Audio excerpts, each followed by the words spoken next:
With us today is the head of the Sumy Regional Military Administration, Pan Dmytro. Good afternoon.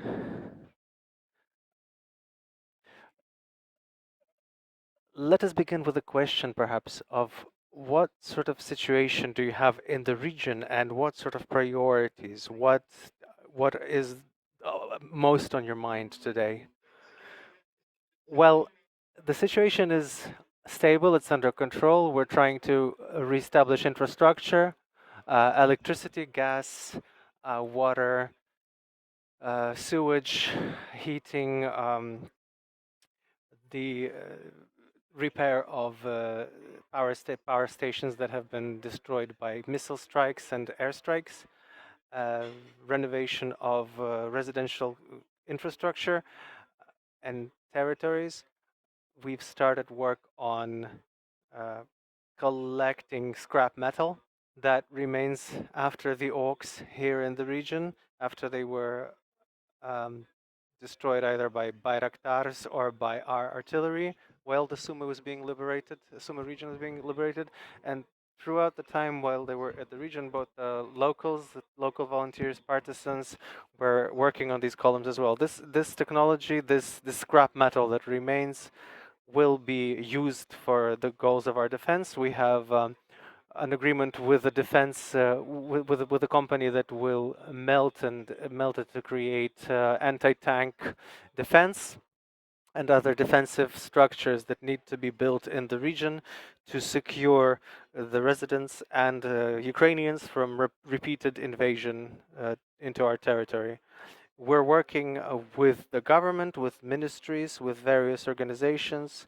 The region has been visited by the infrastructure minister, Alexander Kubrakov, the first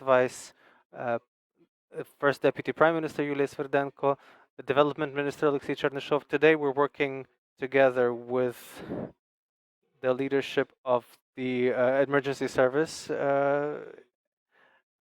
and the emergency services have played a significant role in saving lives and property. They're working on demining the territory now and taking apart the rubble.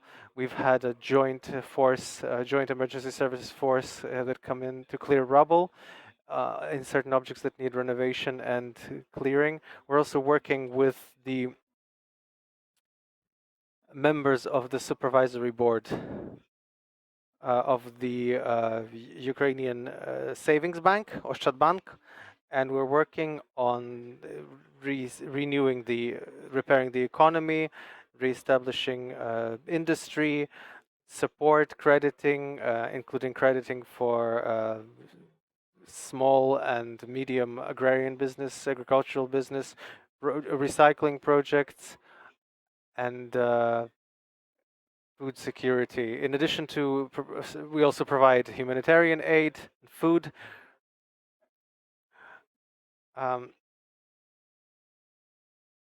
This is all funded by the state budget, and we've had over 500 such sets in the region, handed out in the region. So of course there's organizational work, ensuring order.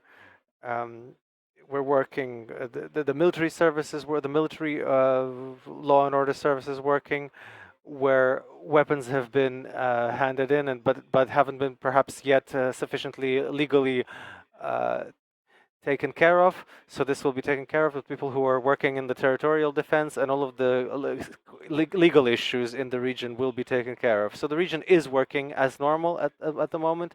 We have the military, the special services, the law enforcement, and one of our main goals is to establish the work of the business, because there's people for families, and also it's taxes from which will be used to support the social infrastructure, hospitals, schools, kindergartens, and other institutions.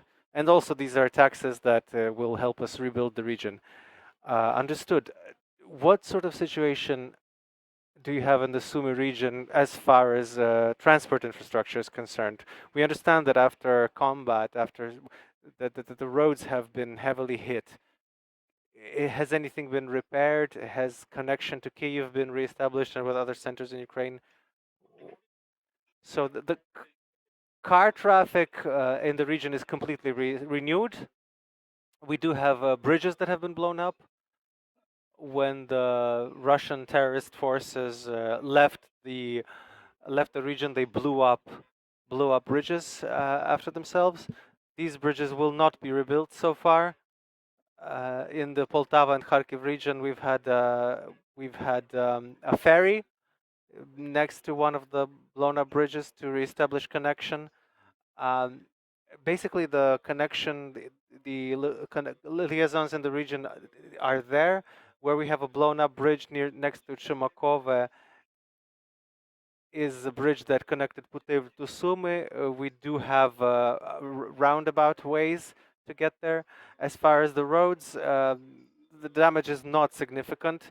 We're renewing where we've had significant craters. Those are being repaired. These roads are now passable to traffic, and we're just now doing current repairs on regional and state roads uh, to make them comfortable for the traffic of people and goods and military. So it's very important for us. This is very important for us. So the cars you can get to all the regions and all the places in the region by car. The railway traffic has been renewed, both local and interregional. The Slovenian Express has been working. That goes from Sumy to Kharkiv. Mm, the the work of the interregional and internal regional car traffic has been renewed. Uh, Starting from today, we have buses going to Lebedin, Sumy, Poltava, and other directions. The region is slowly coming back to its normal lifestyle. Thank you. We're happy to hear that you have so many good news. We have a question. We have a question from the room. Yes, Andriy Shevchenko, Mediacentru Ukraine. Could you tell us, is there tension along the border? We understand that the region has been liberated, but it is still next to the border, and you have the enemy at your side. So, and there are news that the Russians might imitate or create provocations in their territories. Do you? What are your feelings? What is your sense now? Well, periodically we do have these provocations, and about maybe 5 days ago or a week ago, they were shelling their own territories, their own localities from border regions next to Ukraine. So they set their artillery right next to the border to Ukraine, aim it towards Russia, and fire at themselves.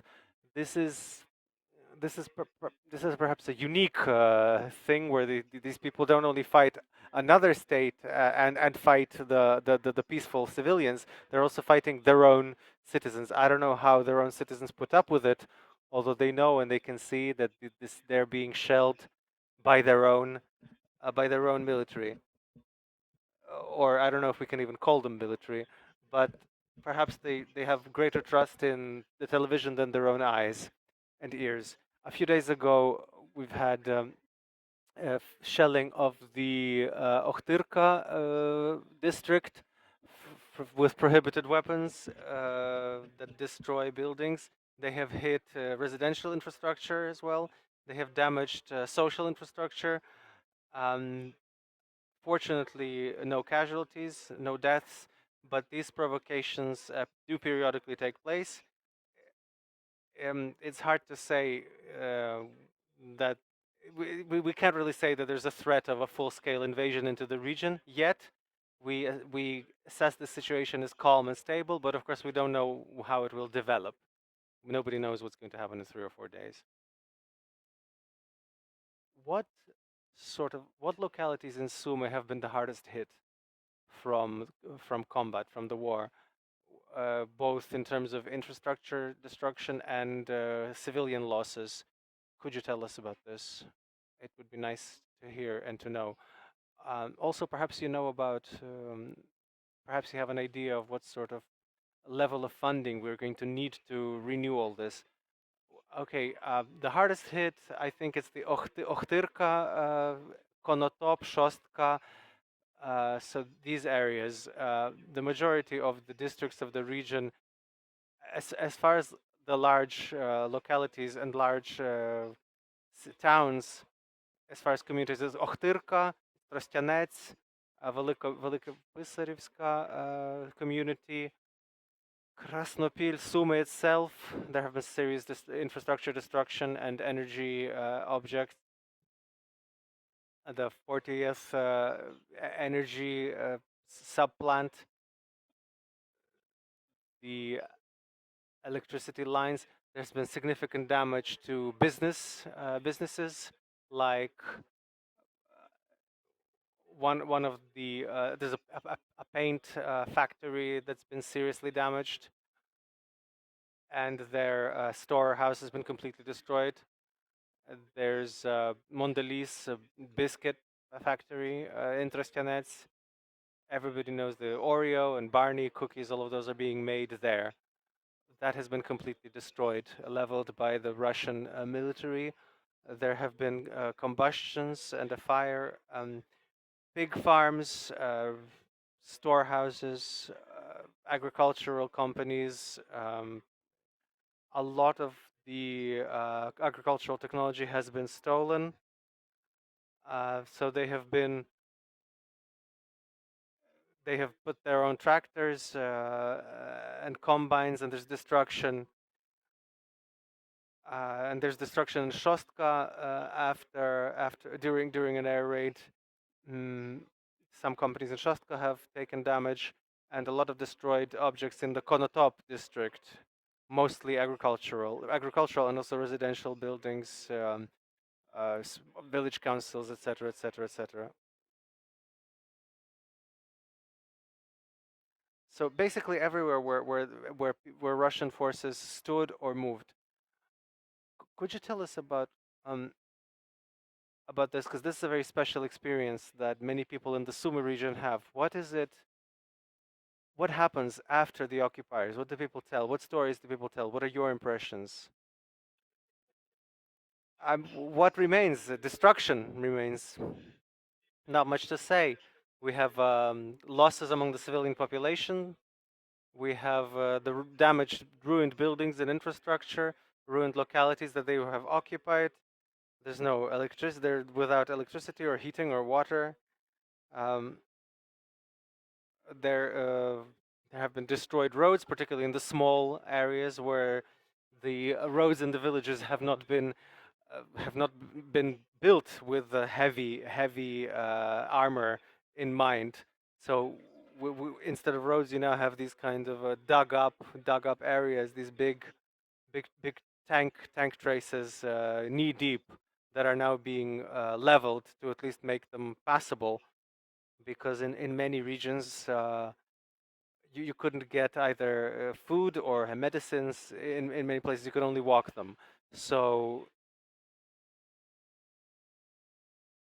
and of course they've left behind horror, they've left behind deaths, they have left behind terror, and they've left behind this kind of anger among Ukrainians to actually all Russians, not only the bastards who terrorized our region. This genocidal terror, they destroyed peaceful population for being Ukrainian, for what they perceived as a better life than they have. And the consequences of this Russian world, these are the consequences of this Russian world in Ukraine. They have brought nothing good to us, and nothing even humane. These are simply inhumane terrorist tactics. Thank you, Dmytro. We've had with us Dmytro Zhyvytskyy, the head of the Sumy Regional Military Administration. Thank you. My name is Vadim Krasnookий, and this is Media Center Ukraine.